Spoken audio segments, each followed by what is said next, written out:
Vivir con lo nuestro fue la obra más popular que publicó el economista Aldo Ferrer, y como el título lo indica, su idea central se basa en la noción de que la Argentina cuenta con los recursos naturales y energéticos suficientes para poder desarrollarse económicamente sin problemas. Esa sería un poco la idea, pero bueno, ahora vamos a contar cuándo lo escribió esto. Y esto que todavía, y eso estoy pensando, porque se me cruzan todas las ideas juntas, ¿no? Fíjense que esto lo escribió antes de que aparezca Vaca Muerta, por ejemplo. Él no tenía idea que iba a surgir Vaca Muerta, y tampoco sabía, primero, si había litio en la Argentina, y segundo, para qué servía el litio, ¿no? Que hoy todo el mundo lo está requiriendo, porque justamente las famosas pilas o baterías de litio que se vienen todos los autos electrónicos que dependen de este mineral. Así que bueno, fíjense esta cuestión, ¿no?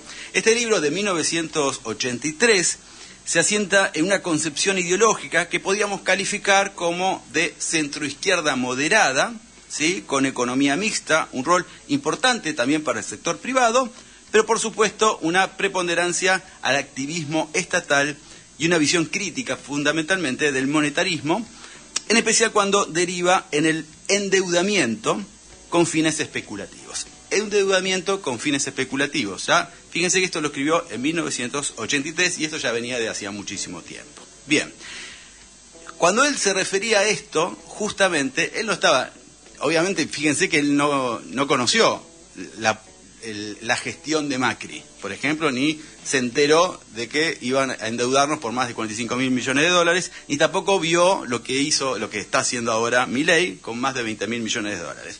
Él se estaba refiriendo a la deuda que había dejado la dictadura militar. Y ya, por supuesto, planteaba estas cuestiones. En este contexto, él ya decía que nuestro país tiene un gran potencial ante sí, fruto de su geografía, de la disponibilidad de sus riquezas y de la capacidad de su población.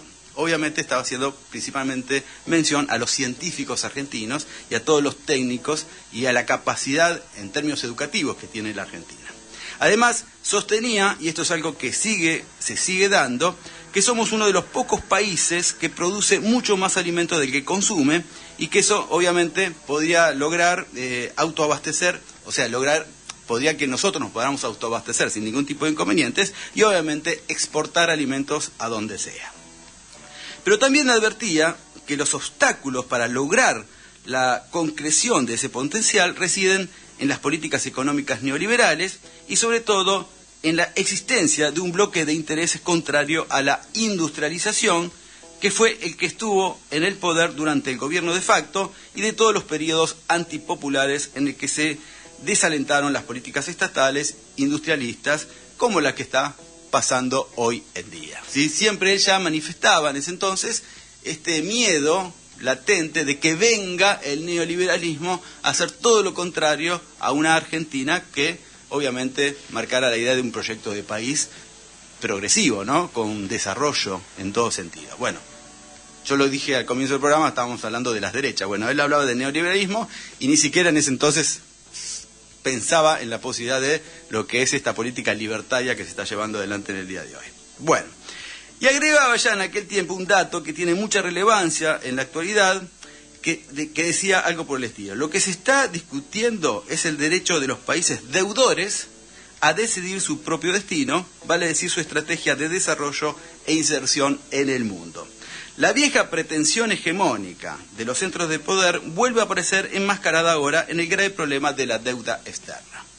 Y en este sentido también él plantea que esa es la irracionalidad central del Fondo Monetario Internacional, de la comunidad financiera internacional también, que es proteger o hacer recaer todo el peso del ajuste en los países deudores, que en definitiva son parte del problema, por supuesto, y no también en los que efectuaron el préstamo. Bien, nos despedimos de Aldo Ferrer, y este es un tema clave también, porque causalmente, esto lo había mencionado Cristina, no sé si se acuerdan, cuando hizo la nota con el Gato Silvestre el lunes en C5N, ella, antes de ser condenada, había dicho que en algún momento habrá que renegociar la deuda con el Fondo Monetario Internacional y con todos los acreedores internacionales, considerando que tanto con Macri como con Milei se le otorgó a la Argentina un monto mucho más grande del que le hubiera correspondido de acuerdo a la cuota que nos representa como país. Es decir, que el fondo dio mucha más guita de la que tenía que haber dado, entonces ella dice, bueno, la diferencia que diste de más, bueno, habría que ver si te la tenemos que pagar o no. Mirá vos, esto lo dijo el lunes y el martes la condenaron. Bueno, capaz de coincidencia, ¿no? Por supuesto.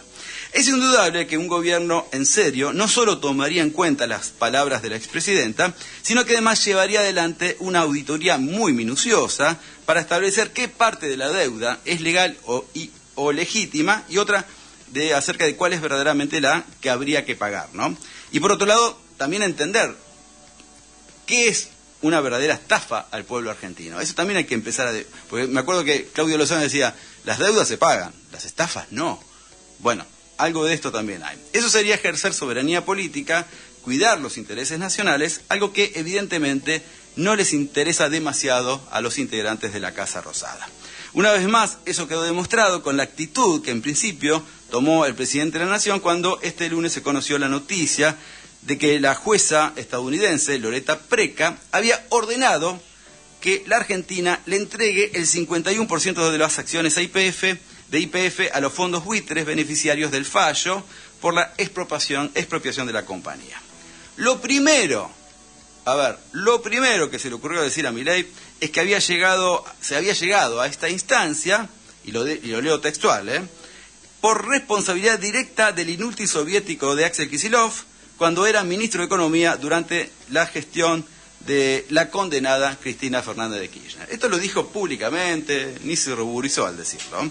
Y curiosamente, estas expresiones del jefe de Estado argentino, reitero, subrayo, jefe de Estado argentino, bueno, que avalan de algún modo la decisión de la magistrada norteamericana, obviamente los fondos buitres la van a utilizar justamente para defenderse y tratar de conseguir algo de esos famosos 16 millones de dólares que van a negociar a ver cuánto se les puede dar.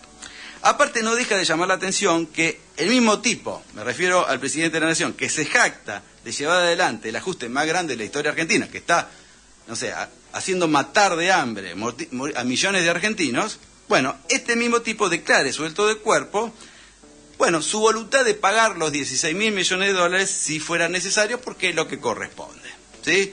Obviamente esto lo dice teniendo en cuenta que el tribunal que está planteando esta situación es un tribunal extranjero que no tiene jurisdicción en el Estado argentino. Sin embargo, este tipo dice eso. Lo mismo que se acuerdan cuando Macri al juez Griesa decía que había que pagar también una fortuna, y él lo primero que dijo, lo que diga Griesa hay que pagarlo.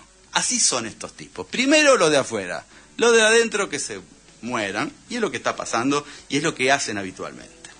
Pero bueno, pese a todo, el propio gobierno solicitó la suspensión del fallo, ahora está trabajando en la apelación en todas las instancias posibles y manifestó vía X que la sentencia que ordena entregar las acciones de YPF es jurídicamente inaplicable, contradice la ley 26.741 que exige la autorización del Congreso por mayoría agravada y desconoce la inmunidad soberana. Las acciones no están en el poder del Estado ni son legalmente transferibles. Fin, y digo fin porque esto lo escribió el vocero Manuel Adorni, haciéndose eco de un murmullo en términos políticos y geopolíticos que le advertían al gobierno que cambie la lógica de lo que estaban diciendo, porque obviamente esto los iba a comprometer y mucho más a ellos y obviamente al Estado argentino.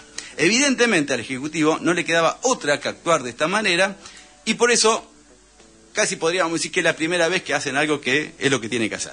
Era lo que había que hacer y por supuesto lo hicieron. De hecho, hasta el propio Pichetto defendió la decisión política tomada por el gobierno de Cristina y recordó que Repsol estaba desfinanciando a la empresa y el gobierno gastando más de 10 mil millones de dólares en energía.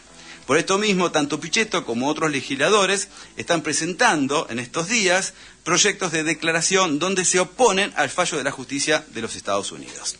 Ahora, ¿por qué esta reacción de Pichetto? ¿Por qué esta reacción de, ahora sí unamos, no dejemos que termine sucediendo algo por el estilo? Y no lo sé, pero probablemente esta movida, tanto de diputados como de senadores, tenga que ver con que hasta hace unos días nada más, el procurador del Tesoro era Santiago Castro Videla, quien se tuvo que apartar justamente de este caso porque fue asesor del fondo Buford, que es el demandante del Estado argentino, a que hay que pagarle esta plata, cuando comenzó el litigio por YPF. Esto es algo muy loco que solamente pasa en un país como el nuestro. Lo llamativo fue que, teniendo en cuenta este antecedente, de todos modos se lo eligió este año para estar al frente de todos los abogados de nuestro país. El tipo era el jefe de los abogados de la Argentina.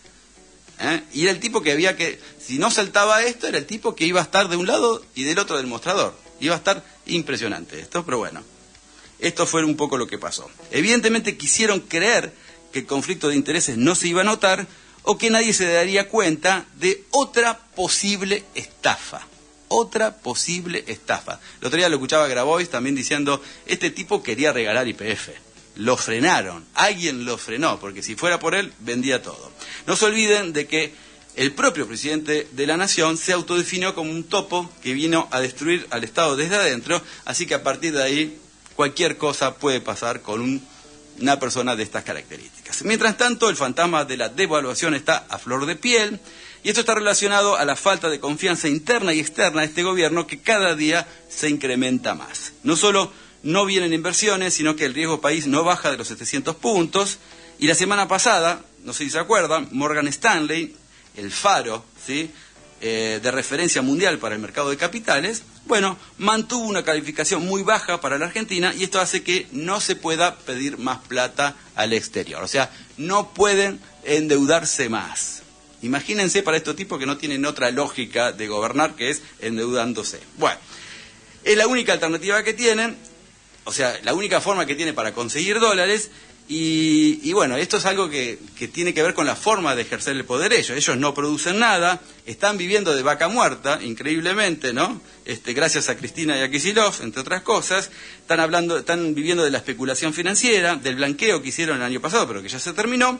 Y ahora van a tratar de privatizar lo que se pueda, lo más rápido posible, para ver si consiguen algo de dólares y que el plan económico no termine fracasando. El otro día me decían muchos analistas políticos, muchos economistas, que dicen, el gran problema en Argentina es que no hay dólares, no se consiguen dólares, el fantasma de la devaluación se viene, está, y muchos dicen, yo no sé si va a llegar a las elecciones de este gobierno. No sabemos si llega a las elecciones de este gobierno, y si la llega a pasar, hay que ver qué sucede y cuánto tiempo más puede llegar a durar. La verdad que la cosa está muy compleja. A esto se le suma también el caso Libra, que cada vez compromete más al presidente, y ahí sí, ese sí que no sé cómo van a zafar de esto. El caso Libra está involucrado personas de distintas partes del mundo, estafó a muchísimas personas y sobre todo de Estados Unidos, y ahí no se jode, sobre todo con estos temas. En fin, a todo esto el ajuste no para, los servicios aumentan y encima falta gas, otro de los colmos de la Argentina, se incrementa la desocupación y los sueldos no alcanzan para nada. Y lamentablemente esta realidad la estamos padeciendo, pudiendo vivir tranquilamente con lo nuestro.